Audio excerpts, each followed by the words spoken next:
স্বাগতম মোৰ মৰমৰ ছাত্ৰ-ছাত্ৰীসকল আজি ক্লাছ 8ৰ বিজ্ঞানৰ লেসন 7 পাৰ্ট 1ৰ লেসন 7 গড়খনৰ কোৱেশ্চন আনসাৰখিনি কৰাই দিম।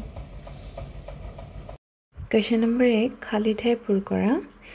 1 নম্বৰ ক পৰস্পৰ সংস্পৰ্শত থকা দুখন পৃষ্ঠৰ আপেক্ষিক গতিত গড়খনে বাধা দিয়ে।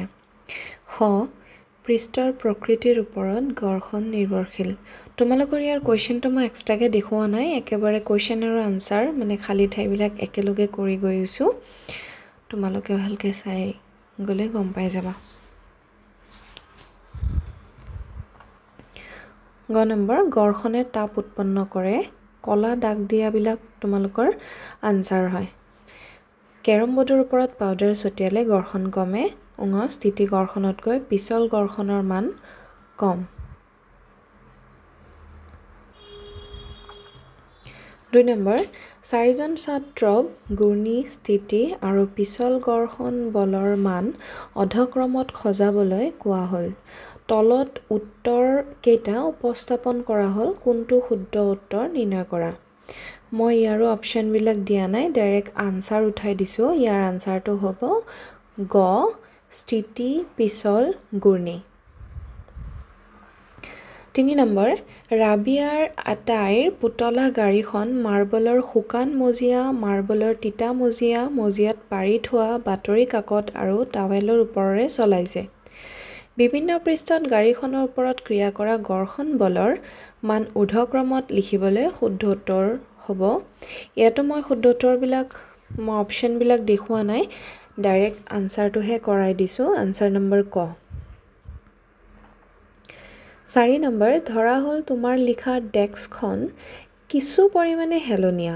ইয়াৰ ওপৰত ৰখা কিতাপ এখন পিছলিবলৈ আৰম্ভ কৰিছে। কিতাপখনৰ ওপৰত প্ৰয়োগ হোৱা গড়খন বলৰ দিশ দেখুওৱা।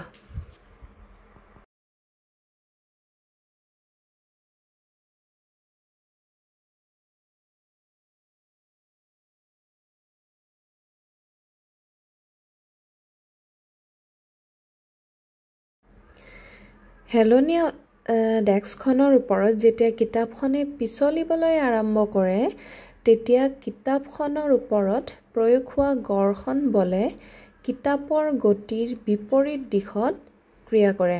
উত্তৰটো হৈছে এইটো।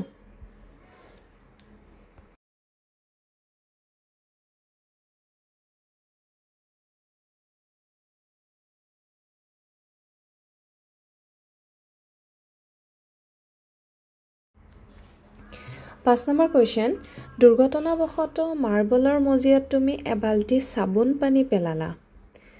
ইয়াৰ বাবে মজিয়াখনত খোজ কাঢ়িবলৈ সহজ হ'বনে টান হ'ব কাৰণ দৰ্শোৱা।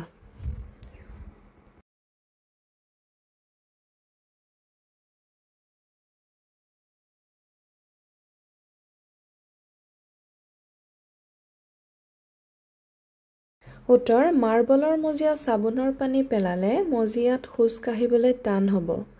এই ক্ষেত্ৰত চাবোন পানীয়ে পিছলিকৰ কাম কৰিব আৰু ভৰি আৰু মজিয়াৰ গড়খন তেনি কম কৰি তুলিব, যাৰ ফলত মজিয়াখনত খোজ কাঢ়োতো টান হ'ব।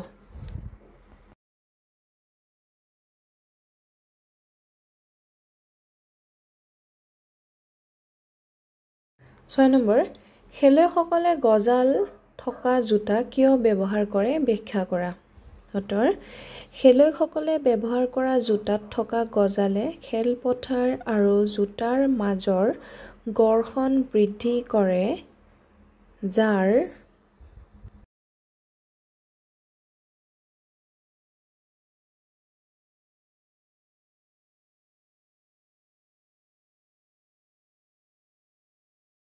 ফলত তীব্ৰ বেগত দৌৰ মাৰিলেও তেওঁলোক পিছল হোৱাৰ পৰা ৰক্ষা পৰে। সেয়েহে তেওঁলোকে এনে ধৰণৰ জোতা ব্যৱহাৰ কৰে।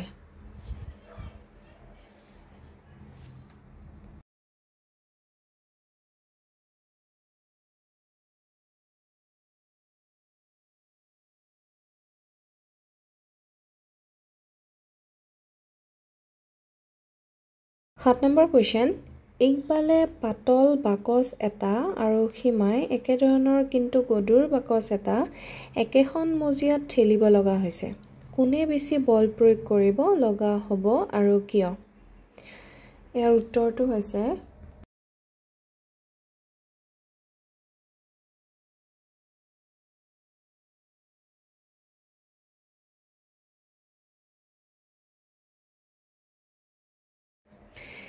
এই ক্ষেত্ৰত সীমাই বেছি বল প্ৰয়োগ কৰিব লাগিব, কাৰণ গধুৰ বাকচটোৰ ওপৰত মজিয়াখনে প্ৰয়োগ কৰা গৰম বলৰ মান পাতল বাকচটোতকৈ বেছি হ'ব। যিহেতু গধুৰ বাকচটোৰ পৃষ্ঠ আৰু মজিয়াৰ গড়খনৰ ওপৰত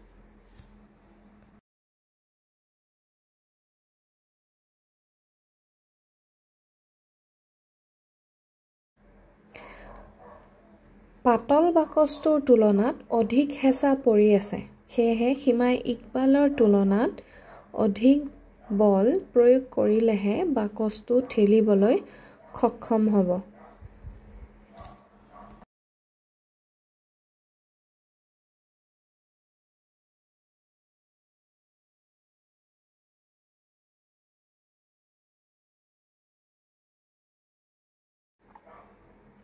আঠ নম্বৰ, স্থিতি গড়খনতকৈ পিছল গড়খন কিয় কম হয় ব্যাখ্যা কৰা। উত্তৰ, স্থিতাৱস্থাত থকা বস্তু এটাই গতি আৰম্ভ কৰাৰ মুহূৰ্তত গড়খন অতিক্ৰম কৰিবলৈ প্ৰয়োজন হোৱা বলেই হ'ল স্থিতি গড়খনৰ জোখ। আনহাতে এটা বস্তুক সমদ্ৰুতিত গতি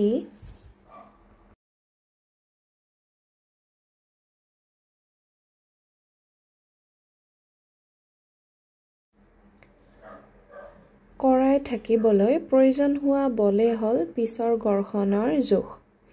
যেতিয়া বস্তু এটাই গতি কৰিবলৈ আৰম্ভ কৰে তেতিয়া ইয়াৰ পৃষ্ঠৰ বিন্দুসমূহে মজিয়াৰ স্পৰ্শ বিন্দুসমূহৰ লগত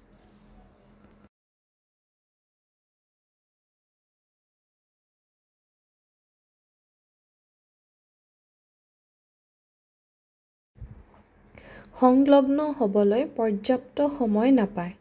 ফলত বস্তুটো গতি কৰি থাকিবলৈ অধিক শক্তিৰ প্ৰয়োজন নহয়। সেয়েহে স্থিতি গড়খনতকৈ পিছল গড়খনৰ মান কম হয়।